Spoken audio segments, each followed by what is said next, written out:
আমি একজনকে জাগাচ্ছি বাবা, যে ঘুমিয়ে আছে তাকে আমি জাগাচ্ছি, কিন্তু বাবা কেউ যদি ঘুমিয়ে থাকে তাহলে তাকে জাগালে আমাদের পাপ হয়।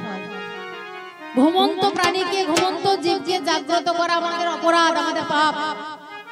কেউ যদি ঘুমিয়ে থাকে আমি যদি জাগাতে যাই তাহলে বলবে না ওরে ওকে জাগাস না, বেশ ঘুমাচ্ছে। ঘুমটা কিসের ঘুম? ঘুমটা হয় সুখের ঘুম। সেই সুখ থেকে জাগ্রত করা মানে আমার অপরাধ।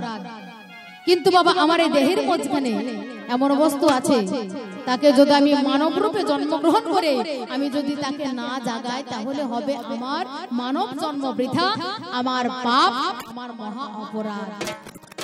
সে আছে কে? আমার আদ্যা শক্তি মা মহামায়া। সে কোথায় আছে? আমার এই দেহের মাঝখানে আছে। সে কোন জায়গায় আছে? সদ্গুরু চরণ আশ্রয় করলে আপনাদেরকে বলে দেবে সে আছে কোথায়। সে আছে মূলাধারে। সে আছে মূলাধারে।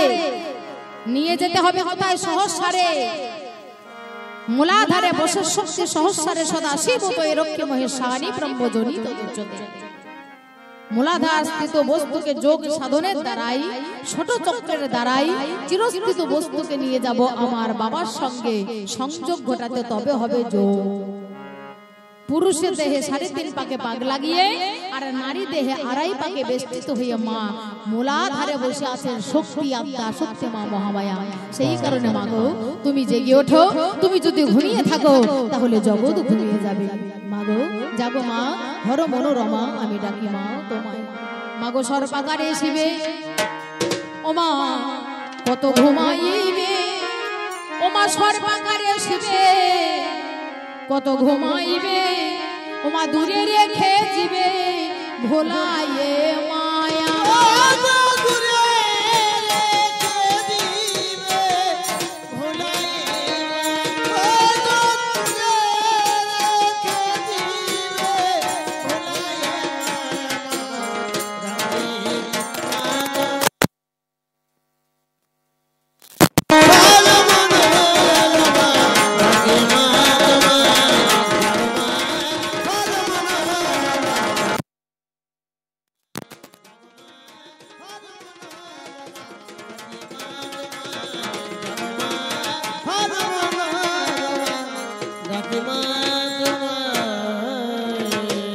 চৈতন্য রূপিণী মাগো ঘুমাইয়ে থেকো না, চৈতন্য রূপিণী মা ঘুমাইয়ে থেকো না, সরলা জননী গরল মেঘো না, আচল ভেকো না।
কিশোরী কহিছে মেলে না সুসঙ্গ, কিশোরী কহিছে আমার মেলে না সুসঙ্গ, দেখে শুনে আমার ভয়ে কাঁপে অঙ্গ, সদাই অসঙ্গ।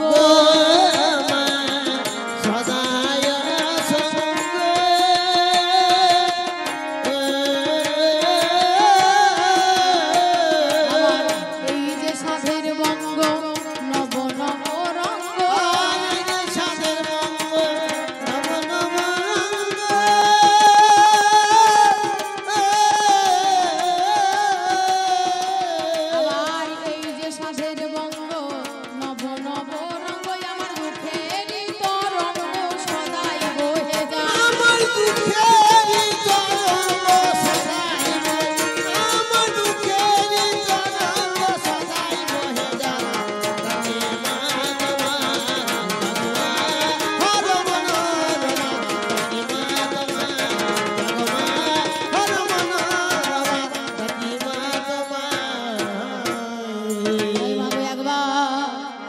জাগমা জাগমা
মুড়ি খাবার জন্য বলছিলেন, আমরা আপনাদের মুড়ি খাওয়ার জন্য এখানে আসতে বলছি, আমাদের ক্লাবকে আসুন, আমাদের মুড়ি খাই দেবো। সুখদেব দাস কবিয়া। সুখদেব কাকু আপনাদের টিম মুড়ি খাবার জন্য প্রস্তুত হন এবং এই আসরের কাছে চলে আসুন। যাই হোক, এতক্ষণ হলো আমার গান, এটা হচ্ছে বন্দনা গান। বারবার বলছে ছোট করো ছোট করো ছোট করো। হ্যাঁ, আমাদের কাছে অনেক ছোট আছে, যত ছোট নেবেন। হ্যাঁ, এবার হবে হবে আপনাদের কবি গান, হবে বাঞ্ছিত কবি গান,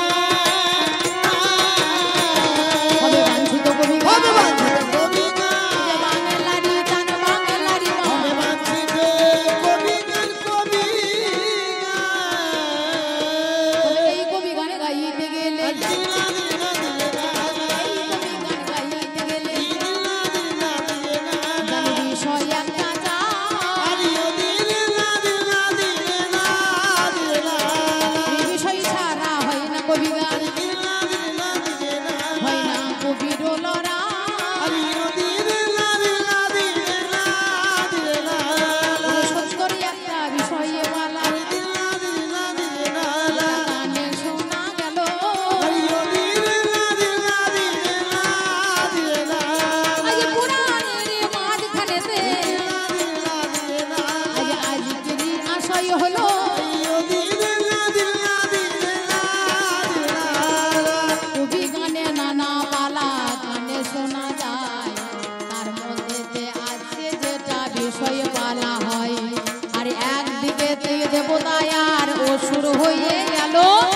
দুদিকেতে দুটো বিষয় ধার্য যে করিল। আজ কমিটি চূড়ান্ত সিদ্ধান্ত আসার বিষয় কি বললেন গো? একদিকে দেবতা আর একদিকে অসুর। এবার বলো আমি কোন ভূমিকায় দাঁড়াইব?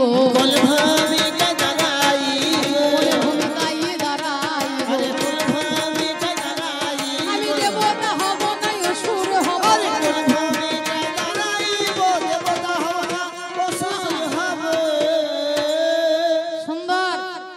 আজকে পালা করেছেন ওরা, সঙ্গে সঙ্গে ভাগ করে দিয়েছেন বর্ডার। একদিকে দেবতার দল আর একদিকে অসুরের দল। হ্যাঁ, আমাকে দিয়েছেন দেবতাদের ভূমিকায়। আমার পাল্লাদার যেজন সুখদেব হাজরা, তার বাড়ি হচ্ছে কালীগঞ্জ থানা, নদিয়া আদমপুর গ্রাম। ব্যক্তিগত নাম আমার সঞ্চিতা পাল। আমার বাড়ি মুর্শিদাবাদ জেলা বড়ুয়া থানা, সুন্দরপুর হলো আমার বাড়ি। তবে সুন্দরপুর হলো আমার শ্বশুর বাড়ি। হ্যাঁ, তার পাশের গ্রামের নাম হচ্ছে চোদপুর, হেতি চোদপুর। হ্যাঁ, সেখানে হচ্ছে আমার বাবার বাড়ি। মাগো আমার হলো দুটো বাড়ি। তোমাদের কয়টা করে বাড়ি মা? বলা আমারও দুটো বাড়ি, তাই না? তাহলে সেখান থেকে এসেছি আপনাদের কাছে করতে কবি গানের আরি। তবে আজকে এই আসরের মাঝখানে আসা এই বিষয় দিয়ে দিয়েছে। আজকে আমি ব্যক্তিগত সঞ্চিতা পাল নয়, আজ আসরের মাঝখানে দাঁড়িয়ে আজকে কখনো হয়ে যাব দেবরাজ ইন্দ্র, কখনো হয়ে যাব চন্দ্র, কখনো হয়ে যাব সূর্য, কখনো হয়ে যাব বরুণ, কখনো হয়ে যাব অরুণ। আজ আমি দেবতাদের ভূমিকা, আমি দেবতাদের ভূমিকা আজ আসর মাঝে দাঁড়াইয়ে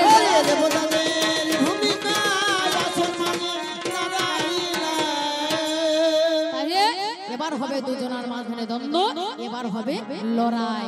কিসের লড়াই গো মা? ওরে দেবতায় অসুরের লড়াই, তার অসুরের লড়াই হবে আসরের মাঝারে।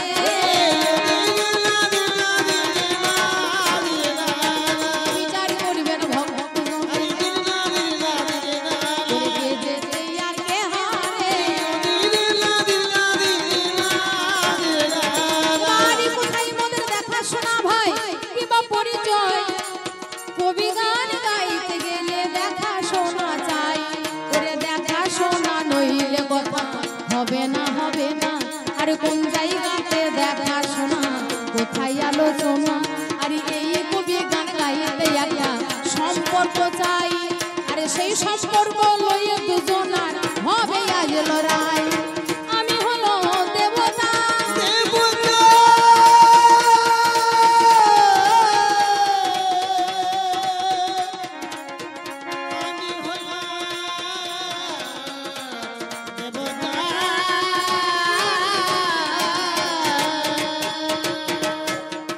কশ্যপের নন্দ। আমি হলাম দেবতা আর তারা হলো অসুর। আমাদের সম্পর্ক কি? আমাদের সম্পর্ক হলো ভাই। ছোট করে একটু আস্তে আস্তে। আমাদের সম্পর্ক হলো আমরা ভাই, আমরা সম্পর্কে ভাই। কিরকম ভাই?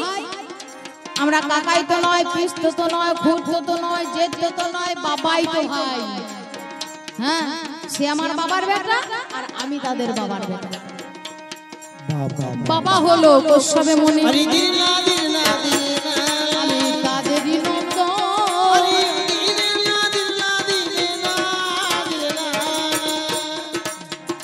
কশ্যপ মুনি 13টা স্ত্রী, দক্ষ রাজার 60টা মেয়ে, 60টা কন্যা। এই যে মা দুর্গা, হ্যাঁ, সে যখন ছিল সতী তখন ছিল দক্ষ রাজার মেয়ে, তার 60টা কন্যা। 60টা কন্যার মধ্যে চন্দ্র নিয়েছে 27টা, রুদ্র নিয়েছে 11টা, ধর্ম নিয়েছে 8টা, কশ্যপ মুনি নিয়েছে 13টা, আর শিব নিয়েছে 1টা, যার নাম সতী বা পার্বতী বা দুর্গা। সে কশ্যপ মুনি 13টা স্ত্রীর গর্ভে, কারো গর্ভে মানুষের জন্ম, কারো গর্ভে দেবতাদের জন্ম, কারো গর্ভে অসুরদের জন্ম, কারো গর্ভে কীট পতঙ্গের জন্ম। আমি তেমনি ভাবে কথাই আমি গো তোমায় বলে যাই। আরে আমরা দেখো হয়ে গেলাম দ্বিতীর তো নয়। তারা হলো দ্বিতীর কন্যা আর আমরা হলো অদিতির পুত্র। অদিতির গর্ভে আদিত্যগণের জন্ম, আর দ্বিতীর গর্ভে যত দৈত্যগণের জন্ম হলো, দৈত্যগণের জন্ম হলো। আমাদের বাবা একটা মা দুটো,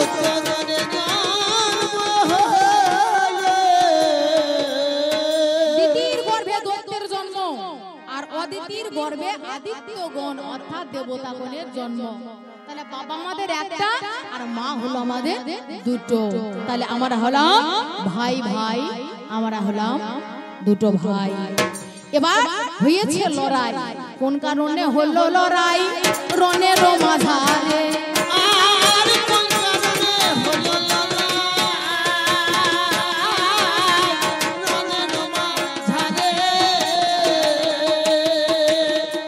একদিনে কথা মাই বলি বিচার করে,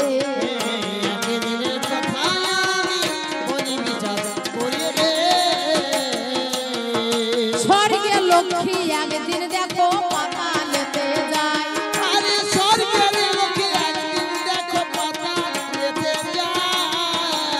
আজ সেই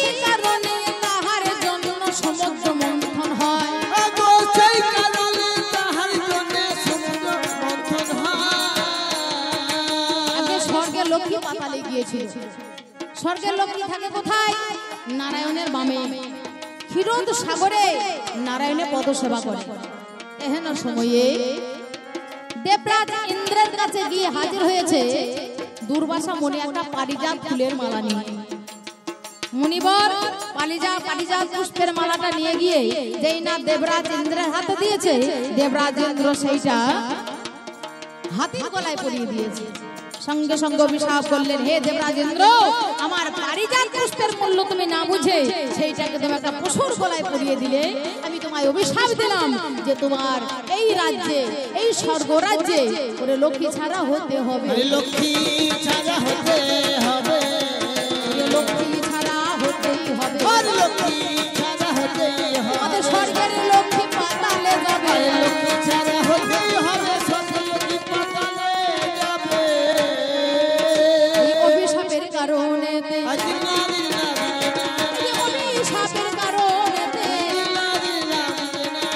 পাতালে লক্ষ্মী যায়, লক্ষ্মী লক্ষ্মী লক্ষ্মী বলি সবাই আত্মহারা হয়, লক্ষ্মী লক্ষ্মী বলে সবাই কিন্তু হাহাকার লেগে গেল। অন্ন দাইনিকে মা লক্ষ্মী, সেই অন্ন যদি না পাই তাহলে জগৎ সংসার হাহাকার লেগে গেল। এহেন সময়ে দেবতাদের দল চিন্তা করলো এই লক্ষ্মীকে পাতাল থেকে কেমন করে তোলা যায়। অসুরের দল চিন্তা করলো লক্ষ্মীকে পাতাল থেকে কেমন করে তোলা যায়। তার জন্য 33 কোটি দেবতাগণ এবং অসুরগণে মিলে তারা পরামর্শ করলো এই স্বর্গের লক্ষ্মীকে পাতাল থেকে তুলতে হবে, স্বর্গে আনতে হবে, তবে এই জগতের হাহাকার দূরীভূত হবে।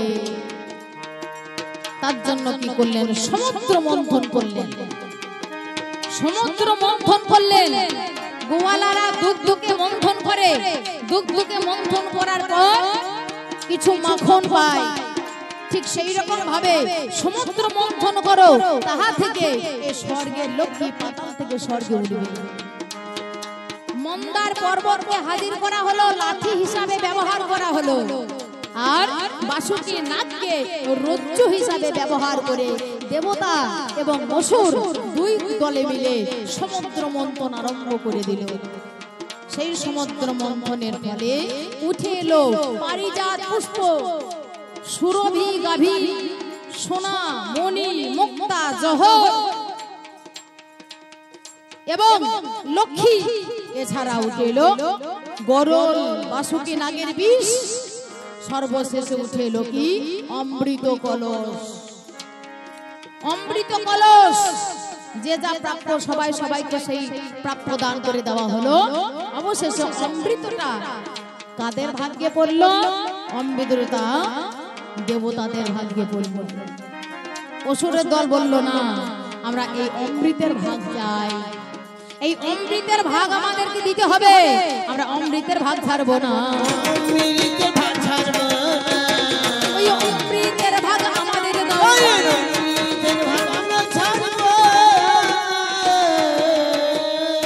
এই কথা চিন্তা করি ওরে কি কর্ম করিল,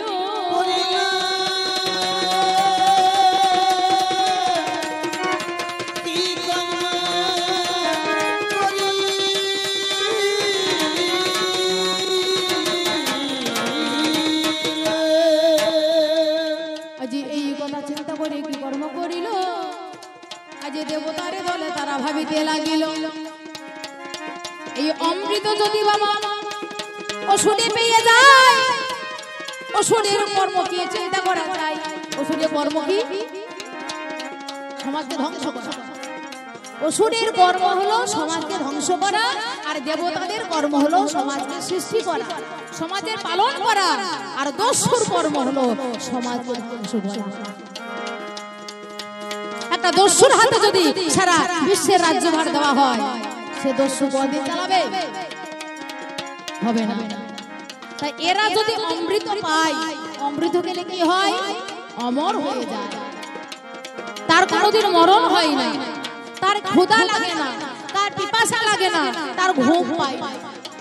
তাই দেবতারা অমর, তাদের ক্ষুধাও লাগে না, তাদের পিপাসাও পায় না, তাদের ঘুম পায় না।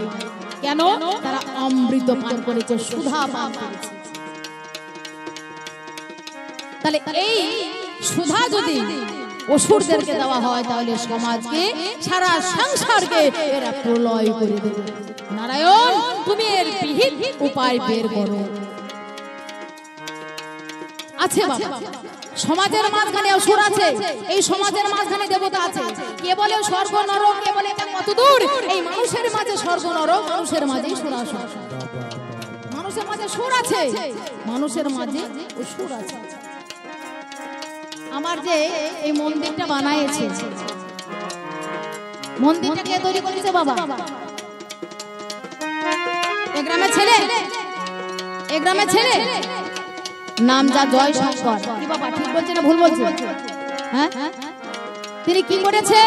একটা ভালো কাজের জন্য, ভালো কর্মের জন্য সে একটা সুন্দর মায়ের মন্দির বানিয়ে দিয়েছে, যেটা আমার হিন্দু সমাজের সর্বশ্রেষ্ঠ পূজা।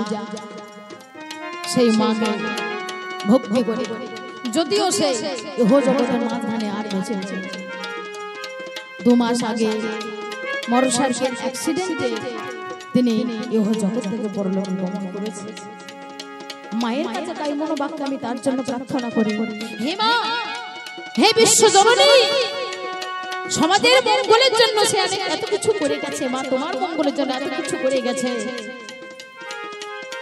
সে যেন তোমার ওই যুগল চরণে ঠাঁই পায়। মাগো, আমি এইটুকু তোমার কাছে প্রার্থনা করি। তাহলে সে হচ্ছে সমাজের একজন, সে হচ্ছে দেবতা। তারা মানব রূপে দেবতা। অসুর কারা? যারা মানুষের মানুষকে মান দেয় না, যারা মানুষের মানুষকে ভালোবাসে না, যারা মানুষের পাশে থাকে না, যারা মানুষের উপর অত্যাচার করে, ব্যভিচার করে, এরা হচ্ছে অসুর। দেবতা কারা? যারা মানুষের মান দেয়, যারা মানুষের মানুষকে ভালোবাসে, যারা মানুষের পাশে দাঁড়ায়, যারা মানুষের সুখ দুঃখের সাথী হয়, জীবে প্রেম করে যেই জন, সেই জন্য হচ্ছে ঈশ্বর। তারাই হচ্ছে জগতের মানব রূপা দেবতা। দেবতা কোথায় আছে, তাই না? আজ সেই রকমই দেবতা চিন্তা করিল, আজ সুধা যদি এদেরকে দেওয়া যায় ভালো, এই সমাজে রক্ষা থাকবে না, থাকবে না, থাকবে না। আজ সৃষ্টি প্রলয় করে দেবে ষোলওয়ালা। এই কথা চিন্তা করে কি করি উপায়? নারায়ণের শরণাপন্ন এবার হয়ে যায়। স্বয়ং নারায়ণে তাদের অভয় দিয়ে দিল, এর বিহিত উপায় আমি বের করব জানি ভালো। এই কথা চিন্তা করে নারায়ণ যিনি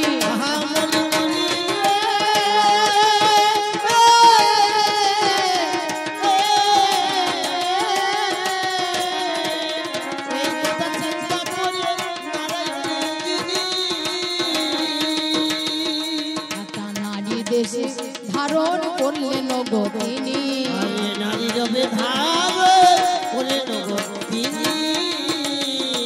একটা মোহিনী বেশ ধারণ করে সেখানেতে যায়, একটা মোহিনী বেশ ধারণ করে সেখানেতে যায়।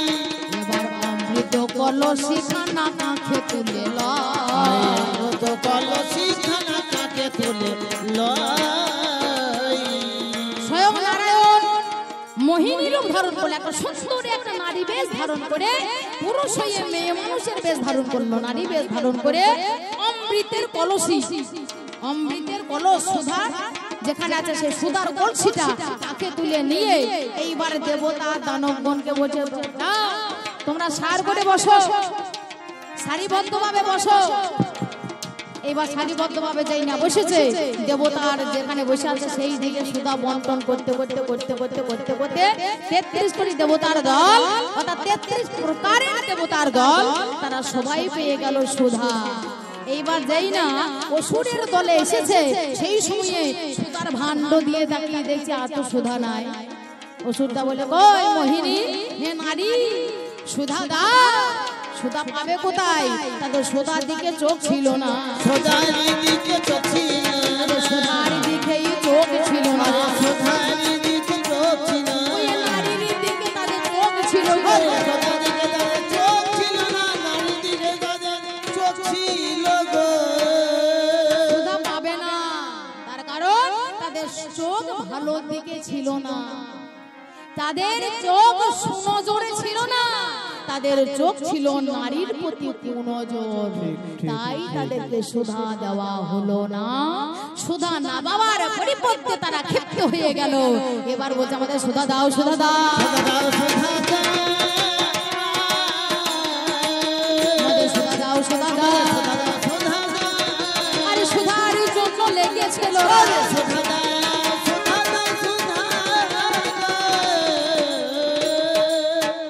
পাত্র বুঝে দান করতে হয়। যে পাত্র ভালো সেই পাত্রে দান করলে থাকবে, কিন্তু পাত্র যদি ফুটো থাকে, পাত্র যদি ফাটা থাকে, সেই ফুটো পাত্রে ফাটা পাত্রে যদি জল দেওয়া যায়, দুধ দেওয়া যায়, কখনো তো থাকে না, কখনো তো থাকে না,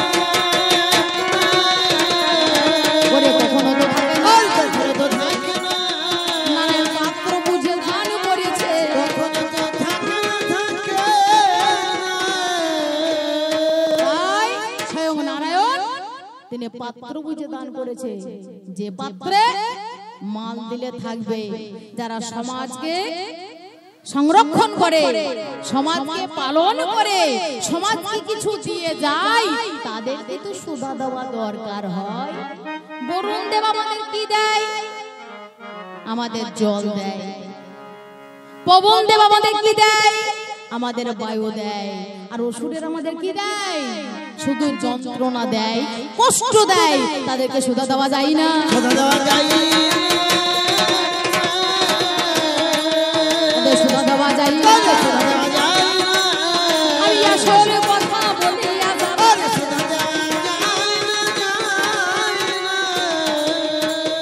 এই জায়গাতে দেখা শোনা, এই জায়গাতে দেখা শোনা,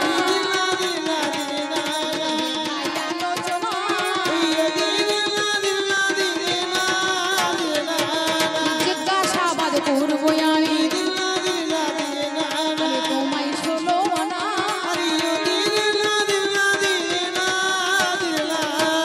এইবার আমি তোমাকে কিছু জিজ্ঞাসা বা দাবি রেখে যাই,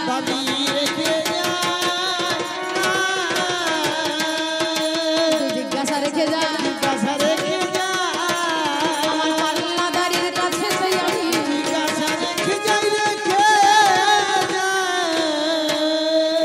শোনো, শোনো অসুর, আমি তোমাদের জানাই,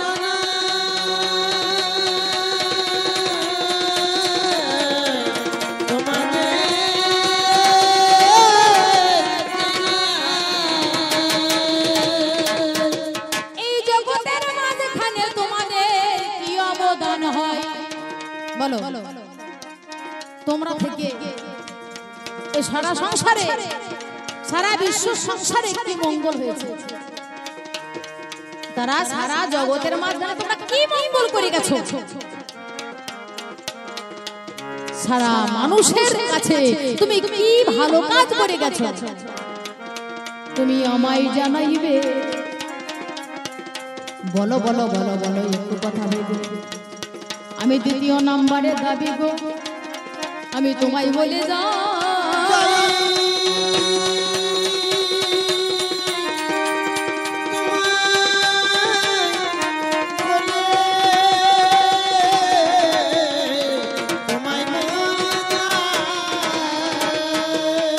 অসুর হয়ে কার সাধন করো তোমরা বলো মহাশয়? তোমরা অসুর হয়ে তোমরা কার সাধন করো? কার সাধনা করো? অসুর হয়ে তোমরা দেবতাদের সাধনা করো। অসুর হয়ে কেউ ব্রহ্মার সাধনা করে, ব্রহ্মার ধ্যান করে, কেউ নারায়ণের ধ্যান করে, কেউ ভগবান শিবের ধ্যান করে। অসুর হয়ে বলো বলো বলো, আজ তাই আজ দেবতাদের সাধন তোমরা করো পাই। কোন কারণে দেবতার সাধন করো ধন? আজ বলো বলো ভাবের কথা বলো না, কেন দেবতাদের সাধন করো গো তোমরা? দেবতাদের সাধন করো গো তোমরা, কেন অসুরের সাধন তোমরা করো? দেবতাদের সাধন করো গো তোমরা, অসুরের সাধন করো না কেন? আমি তৃতীয় নম্বরের দাবি, তৃতীয় নম্বরের দাবি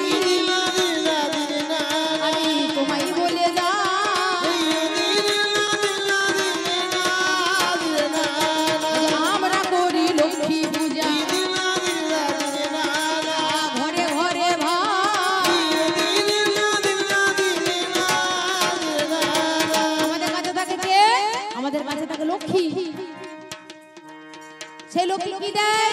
আমাদের অন্ন দেয়, অন্ন দেয় না।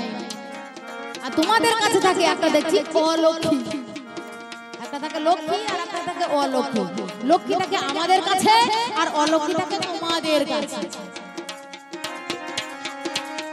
তোমাদের কাছে অলক্ষীর গুণ কি? এই অলক্ষীর জন্ম কোথায়? অলক্ষীর জন্ম কোথায়? কেমন করে হলো? কোন কারণে তোমাদের কাছে অলক্ষীর হলো? আমার জিজ্ঞাসা রইল।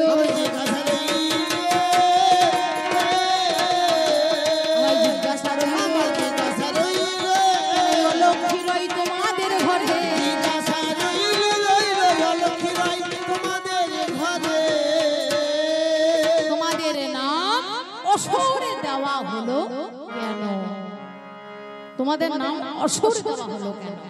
এই কটা দাবি বা জিজ্ঞাসা আমি তোমার কাছে রেখে গেলাম। ছোট ছোট করে বলেছে, ছোট ছোট করে বাবা হবে, ব্যস্ত হবেন না, একটু ধৈর্য ধরে শুনবেন।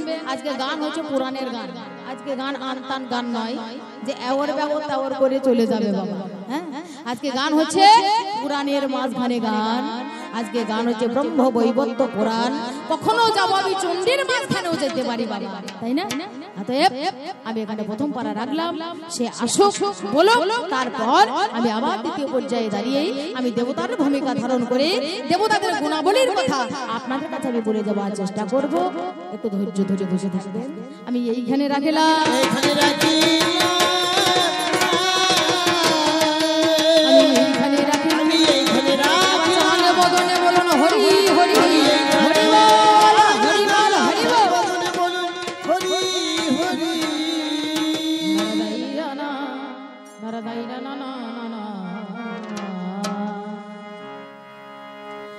না না না না না না না না না না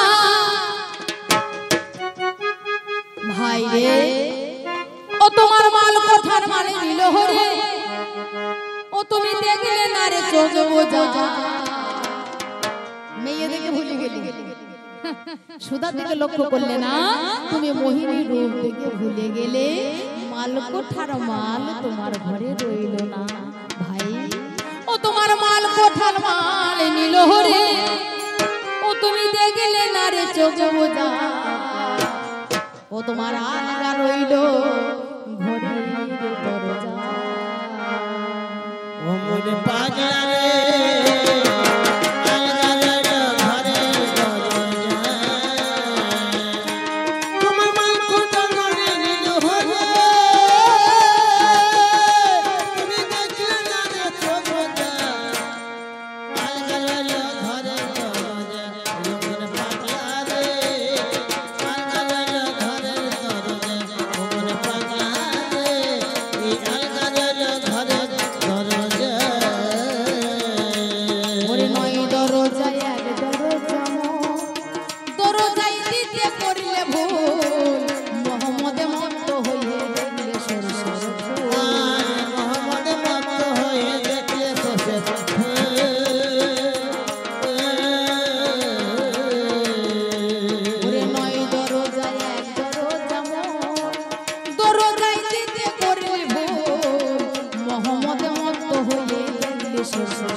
অশুদ্ধ করিলে ঘরে ভোগের নৈবেদ্য।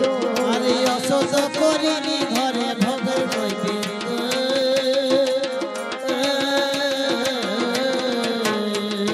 জোগাড় করে ছয়টি খাদ্য, বলে না ধর্মের বাধ্য। অশুদ্ধ করিলে ঘরে ভোগের নৈবেদ্য। আরে অশুদ্ধ করিলি ঘরে ভোগের নৈবেদ্য।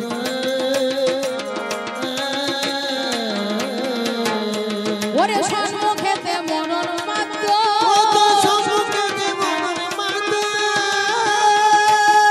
তোমার সম্মুখেতে মরণ মাত্র বাজায় মন সমনে রাজা